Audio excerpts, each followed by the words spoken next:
from what? Let the eagle soar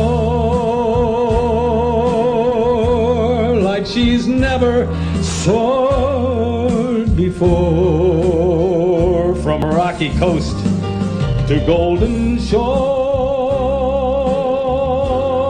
Let the mighty eagle soar.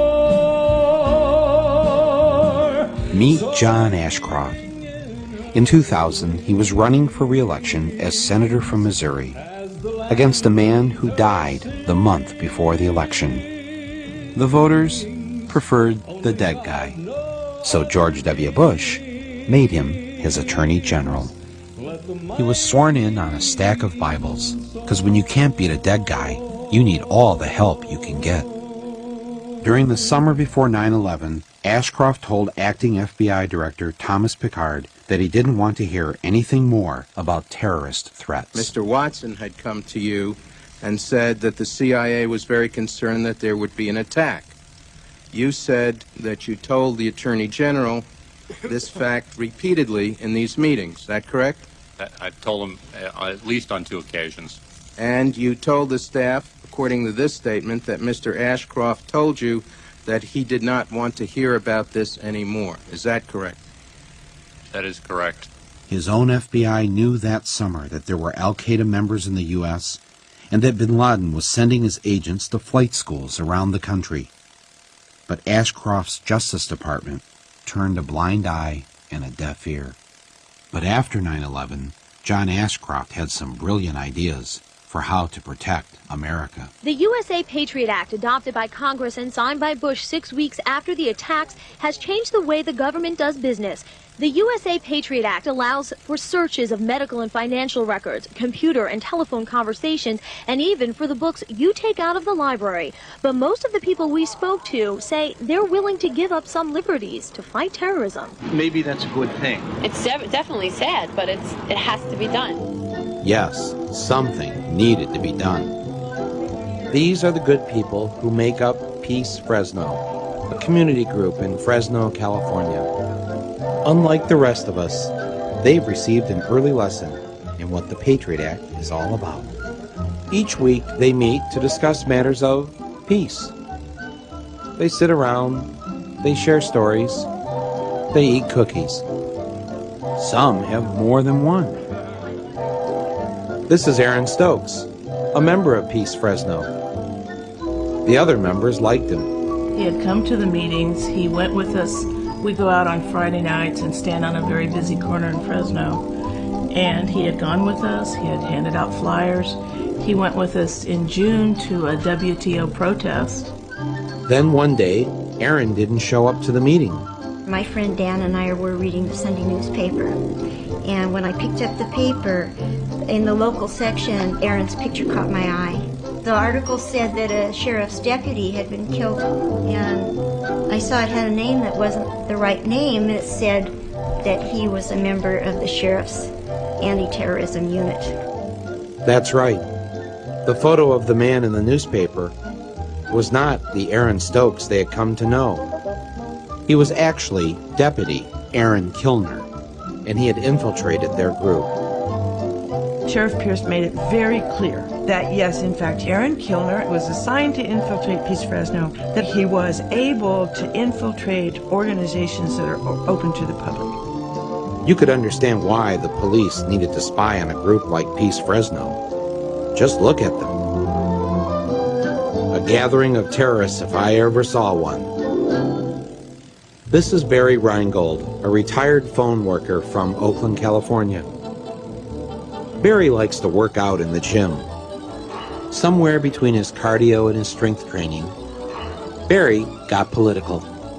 We're up in the gym, and it was after we were working out, and a number of us were talking about 9/11 and Afghanistan and bin Laden, and someone said, bin Laden's a real asshole for murdering those people. And I said, yeah, that's true, but he'll never be as big an asshole as Bush, who bombs all over the world for oil profits. Barry didn't have to worry about the police spying on him. His fellow weightlifters were more than willing to turn him in. I was taking a nap, and I guess it was 1:30, 2 o'clock in the afternoon, and they came to my place, and I said, well, who's there? And I said, the FBI. I said, the FBI? I mean, why are they here? Yes, the FBI had come to see Barry, and they weren't there to jazzercise. The FBI said, have you been talking to people about 9/11 and about bin Laden and oil profits in Afghanistan? I said, a lot of people are talking about these things. I feel my rights have been, trampled on. I mean, if you have something to say to me in the gym, well then, fine. Don't tell the FBI and they come to my apartment while I'm taking a nap. There's nothing to be ashamed of here. There's full transparency. There's nothing about the Patriot Act that I'm ashamed of in any way, shape, or form. I have a 1-800 number. Call me. I'm the guy you call if there's a violation or an abuse. If you've got a poster child on this, I want to see it. That's what I do. I'm hired by the people of the United States to provide oversight. I provide oversight. Trent Lott said the day the bill was introduced, maybe now we can do things we've wanted to do for the last 10 years. No, I've always, a dictatorship would be a heck of a lot easier. There's no question about it. I mean, they had all this on the shelf somewhere, ideas of things they would like to do. And they got 9/11 and they said, it's our chance. Go for it. There was an immediate assumption on the part of the administration that there had to be a surrender of certain of our rights. There's several definitions in the bill that are quite troubling. First of all, the definition of terrorist, and it's so expansive that it could include people who... Like me. No one read it. That's the whole point. They wait till the middle of the night, they drop it in the middle of the night, it's printed in the middle of the night, and the next morning when we come in, it passes. How could Congress pass this Patriot Act without even reading it? Sit down, my son. We don't read most of the bills. Do you really know what that would entail if we were to read every bill that we passed? Well, the good thing, it would slow down the legislative process. I couldn't believe that virtually no member of Congress had read the Patriot Act before voting on it. So I decided the only patriotic thing to do was for me to read it to them. Members of Congress, this is Michael Moore. I would like to read to you the USA Patriot Act. Section 1, Section 210 of this code reads as follows. Section 2703. My job is to secure the homeland, and that's exactly what we're going to do. But I'm here to take somebody's order. That would be you, Stress. What would you like? Right behind you. I'm going to order some ribs. We all know you can't secure the homeland on an empty stomach. And in order to remain secure, everyone needs to sacrifice. Especially little Patrick Hamilton. I'm sure each of us has our own personal airport security horror story. But here's my favorite. The terrorist threat that was posed by his mommy's breast milk. I thought, well, if I just put a little bit on my lips, then that would be sufficient, because obviously I'm tasting it. And she looked at me, and I felt like she was telling me, you need to chug that. She goes, no, you need to drink more. And of a 4-ounce bottle, I wound up drinking 2 more ounces of breast milk that then, because it's touched my lips, has to be tossed. While Homeland Security was making sure breast milk was kept off our planes, they were also doing everything possible to ensure no one could light a firebomb on board. I can bring that on the plane? Actually, you can, yes, you're fine. Oops, 1 too many books of matches. You can have 4 books of matches and 2 lighters. When we already have the experience of Richard Reed, the shoe bomber, who would have blown up an airplane with his shoe bomb had he had a butane lighter, according to the FBI, why would the Transportation Security Agency say it's okay to take 4 books of matches and 2 butane lighters in your pockets as you board an airplane? I'm guessing that somebody put pressure on them to say, you know, when an airplane lands, people want to light up pretty quickly, so don't take their lighters away. Okay, let me see if I got this straight. Old guys in the gym, bad. Peace groups in Fresno, bad. Breast milk, really bad. But matches and lighters on the plane, oh, hey, no problem. Was this really about our safety? Or was something else going on?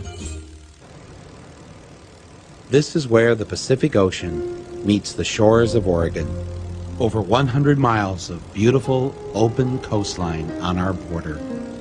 And, thanks to the budget cutbacks, the total number of state police protecting it? 1. Part-time. Meet Trooper Brooks.